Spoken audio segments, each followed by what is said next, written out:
नमस्कार जय हिंद दोस्तों, आप सभी का एक और नए वीडियो में स्वागत है। दोस्तों आज की इस क्लास में हम प्रायद्वीपीय भारत का परिचय इस टॉपिक को कवर करने वाले हैं। यह हमारी इंडियन ज्योग्राफी की 9th क्लास है। इससे पहले मैंने आपको 8 क्लासेस और करवाए हैं इंडियन ज्योग्राफी की। यदि आपने वो क्लासेस नहीं देखे हैं दोस्तों, तो आप हमारे चैनल को सब्सक्राइब कर हमारे चैनल पर विजिट करें, तो आपको वो क्लासेस मिल जाएंगे। मैंने इंडियन ज्योग्राफी की प्लेलिस्ट भी आपको क्रिएट की है, तो आप डायरेक्ट वहाँ पर सभी क्लासेस को कवर कर सकते हैं। साथ में हमारा जो टेलीग्राम चैनल है उसे भी आप ज्वाइन कर सकते हैं, जिसका लिंक मैंने इस वीडियो के डिस्क्रिप्शन बॉक्स में दिया हुआ है। तो आप ज़रूर उसे ज्वाइन कर लें, क्योंकि आपको यहाँ पर जो क्लासेस करवाई जाती हैं उनके पीडीएफ्स वहीं पर प्रोवाइड किए जाते हैं दोस्तों। तो आप ज़रूर टेलीग्राम चैनल को ज्वाइन कर लें। चलिए आज की यह क्लास हम स्टार्ट करते हैं और देखते हैं प्रायद्वीपीय भारत का परिचय। सबसे पहले हम देखेंगे कि कौन कौन से हमारे टॉपिक जो हैं इस क्लास में कवर होने वाले हैं। तो सबसे पहले हम एक सामान्य भूमिका देखेंगे प्रायद्वीपीय भारत की, फिर भौगोलिक स्थिति, प्रायद्वीपीय भारत की कुछ विशेषताएं, ऐतिहासिक और सांस्कृतिक महत्व देखेंगे, लास्ट में हम निष्कर्ष देखेंगे। तो सबसे पहले हम भूमिका पढ़ने वाले हैं। आप सबसे पहले मैप देखिए कि प्रायद्वीपीय भारत कहाँ से है। तो आप इससे समझ सकते हैं कि ये जो गुजरात है और इस तरफ हमारा वेस्ट बंगाल है, तो यहाँ से इसके मध्य से ये जो है हमारा पेनिनसुलर इंडिया का भाग है। ठीक है, तो इसे हम समझने वाले हैं। तो सबसे पहले हम भूमिका देखें तो प्रायद्वीपीय भारत भारत का दक्षिणी भाग है, जो 3 तरफ से समुद्र से घिरा हुआ है और उत्तर में विंध्य व सतपुड़ा पर्वत श्रृंखलाओं से अलग होता है। यह क्षेत्र अपने भूभाग, अपने भू आकृतिक जलवायु, प्राकृतिक संसाधनों और सांस्कृतिक विविधता के लिए प्रसिद्ध है। ठीक है दोस्तों, अब इसकी हम भौगोलिक स्थिति देखें तो यह उत्तरी सीमा, इसकी उत्तरी सीमा जो है विंध्य और सतपुड़ा पर्वत श्रृंखलाएँ इन से लगती है इसकी उत्तरी सीमा, जो कि मुख्य रूप से विस्तारित है हमारे मध्य प्रदेश और उत्तर प्रदेश के कुछ भाग में। पूर्वी सीमा इसकी बंगाल की खाड़ी से लगी है, पश्चिमी सीमा अरब सागर से, दक्षिणी सीमा हिंद महासागर से, और इसकी अक्षांशीय स्थिति हम देखें तो यह 8 डिग्री उत्तर से 22 डिग्री उत्तर तक फैला हुआ है, और देशांतर स्थिति इसकी 68 डिग्री पूर्व से 90 डिग्री पूर्व तक फैला हुआ है। यह इसकी भौगोलिक स्थिति थी। अब हम इसमें देखेंगे कि हमारा जो प्रायद्वीपीय भारत है इसमें कौन कौन से राज्य आते हैं। तो इसमें भारत के कुल 10 राज्य और 3 केंद्र शासित प्रदेश आते हैं।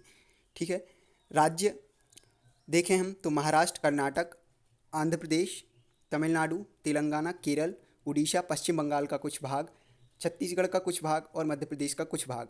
तो यह कुल 10 जो राज्य हैं वह प्रायद्वीपीय भारत के हिस्से में आते हैं, और जो 3 केंद्र शासित प्रदेश हैं उसमें अंडमान निकोबार द्वीप समूह, लक्षद्वीप और पुडुचेरी।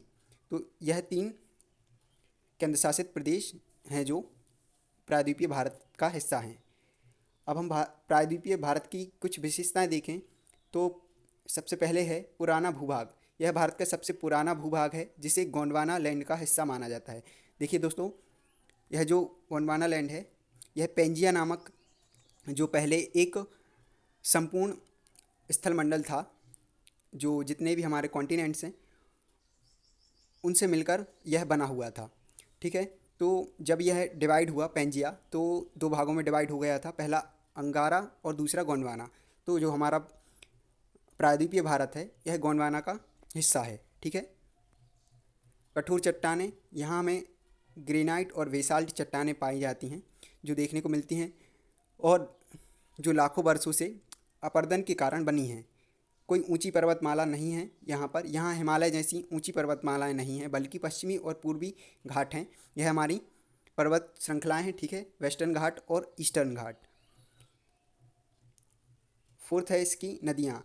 तो ज़्यादातर नदियाँ गोदावरी, कृष्णा, कावेरी पूर्व की ओर बहती हैं और बंगाल की खाड़ी में मिलती हैं। केवल नर्मदा और ताप्ती पश्चिम की ओर बहती हैं। ठीक है दोस्तों, यह 2 नदियाँ हैं जो मुख्य रूप से हैं, यह अरब सागर में जाकर गिरती हैं।